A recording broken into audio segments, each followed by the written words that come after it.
Hello everyone, welcome back to my channel. আমার নতুন একটি ভিডিওতে তোমাদের অনেক অনেক স্বাগত আর অনেক অনেক ভালোবাসা জানাই। আশা করি তোমরা সবাই খুব ভালো আছো, আর আমি তো অনেক ভালো আছি। কেন বলো তো, বাপের বাড়িতে আছি তাই না। বাপের বাড়িতে থাকলে তো মনটা এমনিতেই ভালো হয়ে থাকে, শ্বশুর বাড়িতেও থাকে কিন্তু বাপের বাড়িতে একটু বেশি বেশিই ভালো থাকে। তো আগের দিনের ব্লগটা আমি যেখানে শেষ করেছিলাম, তো আজকের ব্লগটা আমি সেখান থেকেই শুরু করছি। তো মা পিঠে করেছিল, তোমরা তো জানো।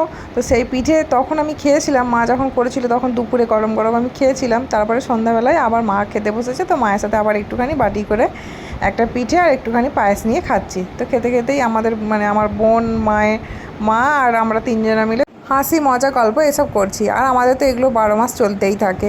তো তবু মেজো বোন নেই বলে মিস করছি, হাসিটা একটু কম হচ্ছে। না হলে ও থাকলে ও তো কথায় কথায় হাসে, হা হা করে একদম হাসে। তো সেই কারণে আমরাও একটু বেশি বেশিই হাসি, ও থাকলে হাসি খুশির পরিমাণটা একটু বেশিই চলে আর কি। তবু এবারে ও নেই, পরিমাণ একটু কম হচ্ছে। যাই হোক, তোমরা জানো যে আমার ভাই বা বোন বোন আছে, ভাই নেই। আর আমরা বাপের বাড়িতে আমার মা বাবা আর আমরা তিনজনা বোন, তো তিনজনারই বিয়ে হয়ে গেছে। তোমরা তো অনেকেই জানো, যারা আমার রেগুলার ব্লগ দেখো তারা সবাই জানো।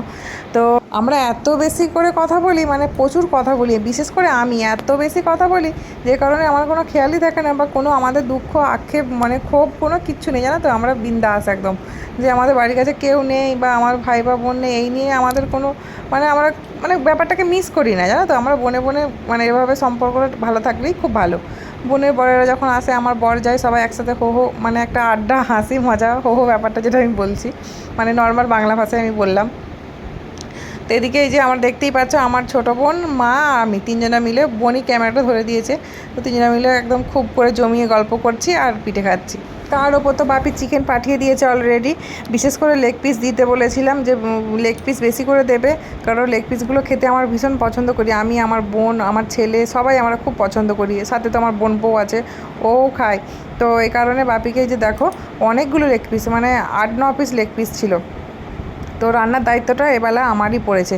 দায়িত্ব ঠিক না, ইচ্ছা করে আমি বললাম, আর আমার বোনও বললো, দিদি একটু ভালো করে তুই রান্না কর। তো সেই কারণে আমি বললাম, চলো বসেই তো আছি, রান্নাটা করে দিই।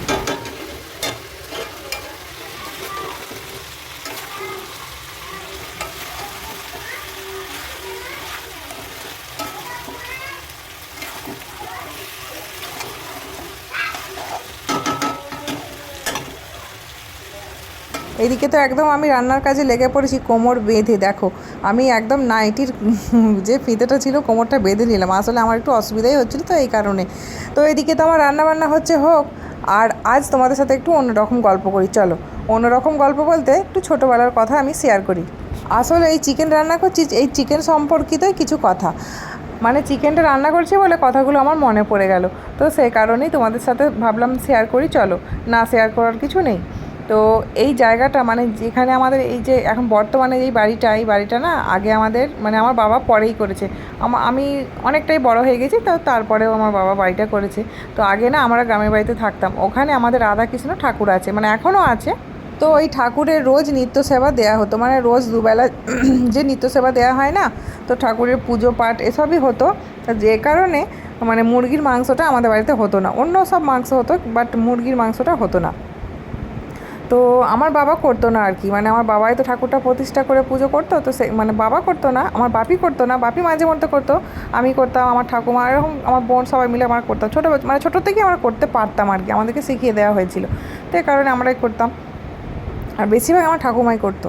তো বাপি না বাড়িতে করতো না, মুরগির মাংসটা একদমই করতো না বাড়িতে।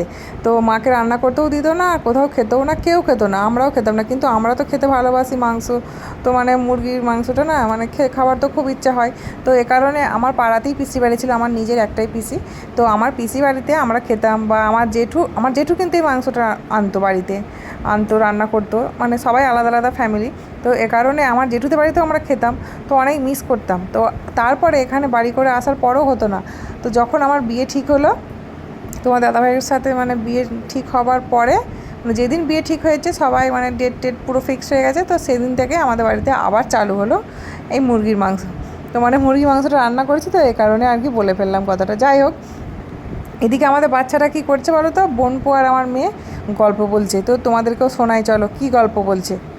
ওরা দুজনে এত বেশি কথা বলছে, বিশেষ করে আমার মেয়ে। তো আমি রান্না ফেলে রেখে ওদের গল্প শুনতে এসেছি, তো ওরাও একবার শুনে দেখো, অনেক মজা পাবে।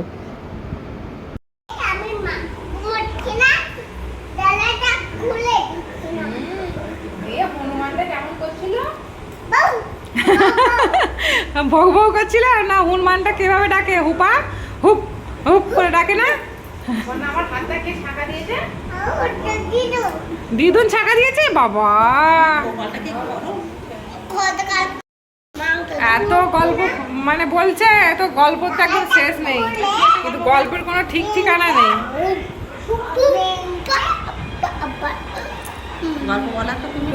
একটা গল্প বলো। দাঁতে কি আটকালো? দাঁতে গেল।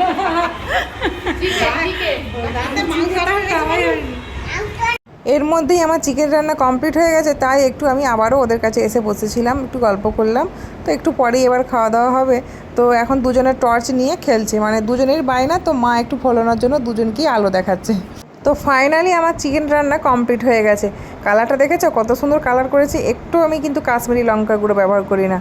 আমার মা আর বোন বলছে দিন দিন তুই বড্ড রান্নার এক্সপার্ট হয়ে যাচ্ছিস, সব ট্যালেন্ট চাই। আমি এরকম করে বললাম। তো যাই হোক, না একটু মজা করছিলাম। তো যারা পাকা রাঁধুনি তাদেরও মানে রান্না হাত খারাপ হতে পারে, বলা যায় না কোন দিন একটু বেশি ভালো হয়ে যায়, কোন দিন একটু খারাপও হতে পারে, মানে বলা যাবে না। যাই হোক, মা এখন সবার জন্য ভাত বাড়ছে, ভাত খাওয়া হবে। আর বাচ্চাদের বায়না পাতায় খাওয়া হবে, তো এই কারণে না মা আসলে পাতা কেনা ছিল বাড়িতে, জানো তো। তো ওই পাতাগুলো দেখে মানে যেদিন থেকে আমরা এসেছি ওই জন্য পাতাতেই আমরা খাচ্ছি। আর একটু সুবিধাও হচ্ছে, এমনিতেই বৃষ্টি পড়ছে। মাকে বললাম মা চলো, না হলে মা বলছিল যে তো মানে ছেলেমেয়েরা পাতায় খাচ্ছে, খাক, তোদেরকে থালাই দিই। কিন্তু আমরাই বললাম না, পাতাতেই খাওয়া দাওয়া করি, কেননা বাসন মাজারও একটা ব্যাপার আছে, তো এতে অনেক সুবিধাও আছে। তো খাওয়া দাওয়া হয়ে এসেছে, বোন একটুখানি ভিডিও নিচ্ছিল, তখন আমি লেগ পিসটা খাচ্ছিলাম, তো ওই জন্য একটু লজ্জাও পাচ্ছিলাম। আমি তুই বন্ধ কর, আমি আগে খেয়ে নিই শান্তি করে, মানে ভালো লাগবে না খেতে। তো এটা হচ্ছে পরদিন সকালবেলা। এই যে আমাদের সজনা গাছটা তোমাদেরকে আগেও দেখিয়েছি, প্রচুর সজনা শাক হয়েছে। আর আমি তো সজনা শাক খেতে ভীষণ ভালোবাসি, আমার ফেভারিট শাক। তো মা মেয়েকে নিয়ে এসেছে এখানে, মানে সজনা শাকটা তুলবে বলে, তো ওকে নিয়ে তুলতে পারছিল না, আমি তুলছি শাকটা। আমাদের এখানে শ্বশুরবাড়িতে অনেকবার চেষ্টা করেছি, জানো তো, আমার শ্বশুরমশাই, তারপরে আমি নিজে গাছ লাগাবার চেষ্টা করেছি এই সজনা গাছটা, কিন্তু একবারও হয়নি। অনেকবার হয়েছে, মানে সামান্য একটু পাতা বের হয়েছে গাছের ডাল থেকে, কিন্তু হয়নি, কেন জানি না, একদমই হয়নি। যাই হোক, তো আমি এই সজনা শাক খেতে প্রচণ্ড ভালোবাসি, বাজার থেকে মাঝে মাঝে কিনেও নিয়ে আসে আমার শ্বশুরমশাই। আবার মানে আমাদের পাশাপাশি বাড়িতে অনেকজনের গাছ আছে, তো তারাও মাঝে মধ্যে দিয়ে যায়, এমনিই দিয়ে যায়। আর এই বর্ষাকালে কত সুন্দর সজনা শাক হয়েছে বলো তো, কচি কচি একদম পাতা।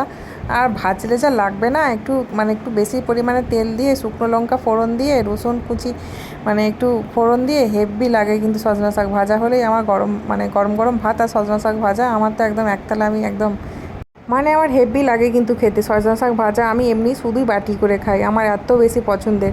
আর এগুলো খেলে, সজনা শাক খেলে নাকি বলে রক্তও হয়, তো এই কারণে আমি একটু বেশি বেশি করেই খাই। তো যাই হোক, আমি শাক তুলে নিয়ে এখন পা বিছিয়ে, যেমন ঠাকুমারা দিদিমারা বসে, তো এরকমভাবেই আমি বসে শাক বাছছিলাম। আমার শান্তি নেই, আমাকে রান্না করাচ্ছে, ও শুনতে পাচ্ছে। তো এই যে রান্না না, এমনি রান্না করছি, মা একটু ব্যস্তই আছে। আর বাচ্চাগুলো নিয়ে তো আমার বোনকে মানে নাজেহাল করে দিচ্ছে, আমার বোন পর আমার মেয়ে। চলো কি কি রান্না করলাম দেখাই তোমাদেরকে। রান্না যদিও শেষ হয়নি, এদিকে হচ্ছে ভাতটা হয়েই এসেছে, বাবারই গরম। আর এই যে এদিকে ডিমের ঝোল হচ্ছে।